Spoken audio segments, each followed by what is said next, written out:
NEET exam మళ్లీ నిర్వహించాల్సిన అవసరం లేదని సుప్రీంకోర్టు స్పష్టం చేసింది.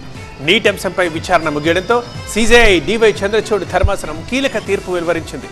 నీట్ మళ్లీ నిర్వహించాలన్న డిమాండ్ని సర్వోన్నత న్యాయస్థానం తోసిపుచ్చింది.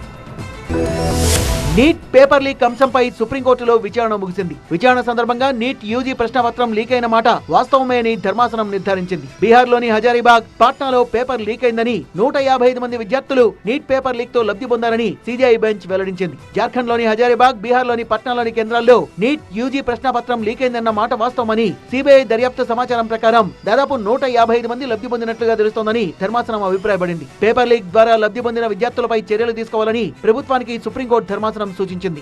పరీక్ష పవిత్రత దెబ్బతిందని చెప్పేందుకు సరైన ఆధారాలు లేవని, వ్యవస్థ మొత్తం నిర్వీర్యమైందని నిర్ధారణకు రావడం ప్రస్తుత దశలో కష్టమని ధర్మాసనం అభిప్రాయపడింది. 4750 కేంద్రాల్లో నీట్ ప్రవేశ పరీక్ష జరిగింది. దాదాపు 24 లక్షల మంది అభ్యర్థులు పరీక్ష రాశారు. హర్యానాలో ఒకే పరీక్షా కేంద్రానికి చెందిన 6 విద్యార్థులకు ఫస్ట్ ర్యాంక్ రావడంతో అనుమానాలు తలెత్తాయి. క్రమంలోనే ఫిజిక్స్ వాలా విద్యాసంస్థ వ్యవస్థాపకుడు అలక్ పాండేతో పాటు మరికొందరు నీట్ పేపర్ లీక్ పై సుప్రీంకోర్టులో పిటిషన్లు దాఖలు చేశారు. దీనిపై విచారణ జరిపిన సుప్రీంకోర్టు ఇవాళ తీర్పును వెలువరించింది.